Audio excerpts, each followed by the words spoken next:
সমাজের মানুষদের যে কোনো বিপদ আপদে পাশে থাকা ও তাদের প্রয়োজন নিষ্পত্তির ব্যাপারে রাসূলুল্লাহ সাল্লাল্লাহু আলাইহি ওয়াসাল্লাম তার জীবদ্দশায় অনেক উত্তম উদাহরণ দিয়ে গেছেন। রাসূলুল্লাহ সাল্লাল্লাহু আলাইহি ওয়াসাল্লাম রাস্তা দিয়ে হাঁটতেন, কোনো দাস কিংবা দাসী এসে তাকে থামিয়ে বলতো, আপনার সাথে জরুরি কথা আছে।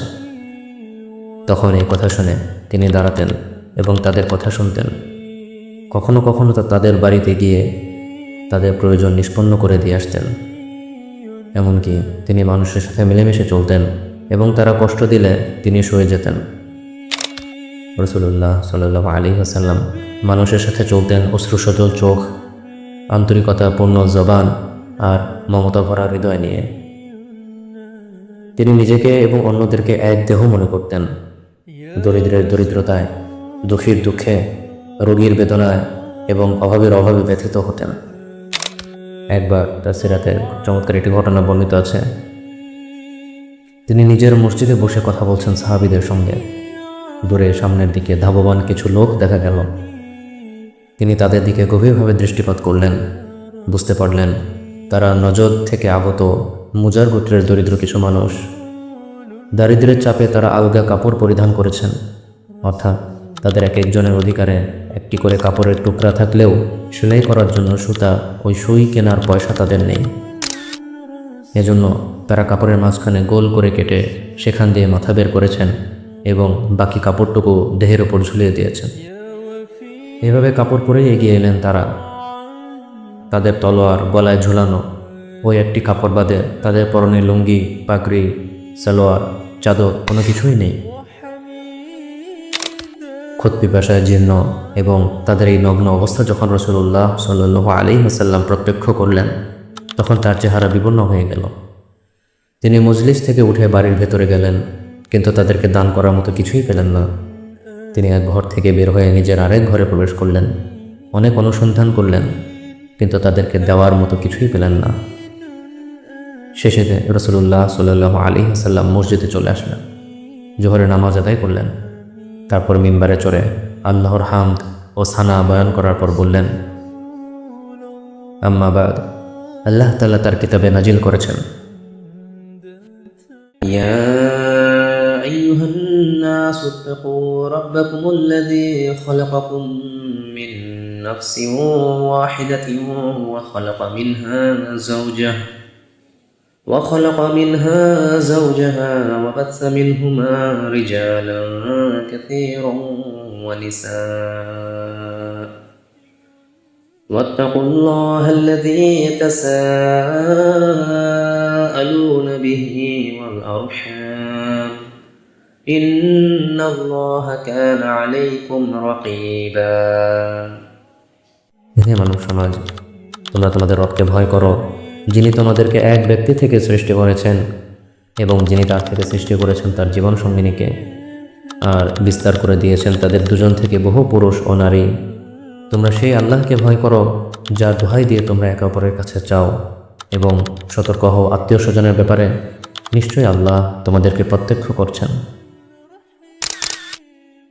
এরপর রাসূলুল্লাহ সাল্লাল্লাহু আলাইহি ওয়াসাল্লাম আরও তিলাওয়াত করলেন, يا أيها الذين آمنوا اتقوا الله ولتنظر نفس ما قدمت لغد واتقوا الله إن الله خبير بما تعملون। হে ইমানদারগণ, তোমরা আল্লাহকে ভয় করো, প্রত্যেকে যেন লক্ষ্য করে সে আগামীকালকের জন্য কি পেশ করেছে। তোমরা আল্লাহকে ভয় করো, নিশ্চয়ই আল্লাহ তোমাদের আমল সম্পর্কে অবহিত রয়েছেন। এভাবে রাসূলুল্লাহ সাল্লাল্লাহু আলাইহি ওয়াসাল্লাম নসিহত সম্বলিত আরও অনেক আয়াত তিলাওয়াত করলেন। তারপর বুলন্দ আওয়াজে বললেন, তোমরা সেই সময়ের আগেই সাদাকা করো যখন তোমরা সাদাকা করতে পারবে না। তোমরা সাদাকা করো তোমাদের ও সাদাকার মাঝে অন্তরায় সৃষ্টি হওয়ার আগেই। প্রত্যেক ব্যক্তি তার দিনার, দিরহাম, গম ও জব সাদাকা করবে এবং নিজের কোনো সাদাকাকেই ক্ষুদ্র জ্ঞান করবে না।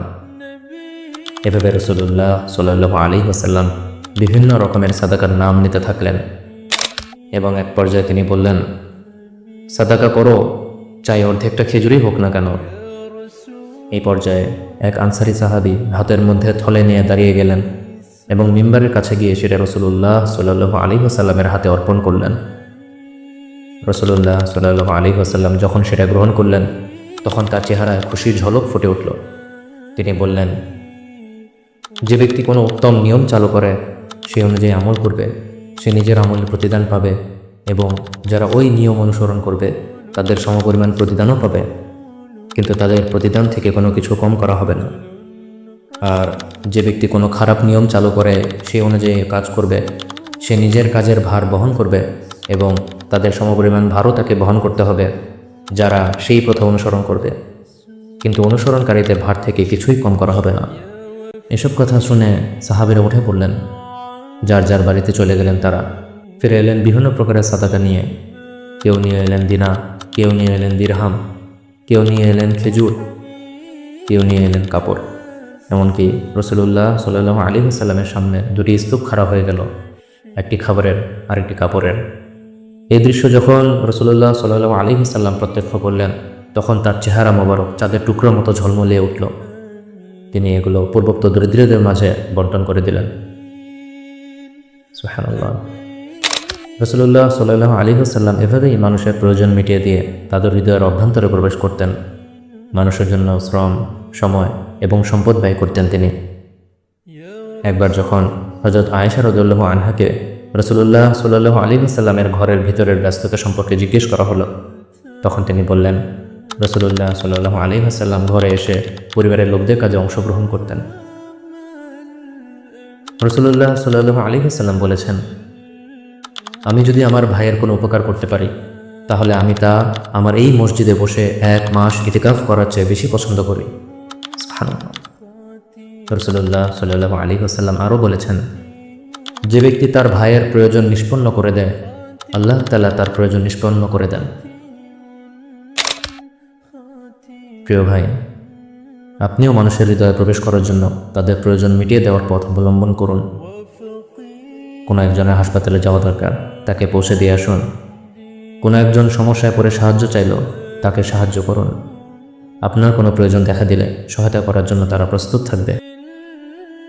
যদি তা নাও হয় তবু চিন্তার কোনো কারণ নেই, কেননা আমাদের সকল প্রচেষ্টা তো আল্লাহর সন্তুষ্টির জন্য। আমাদের নিয়ত তো শুধুমাত্র আল্লাহকে খুশি করা, মানুষকে নয়।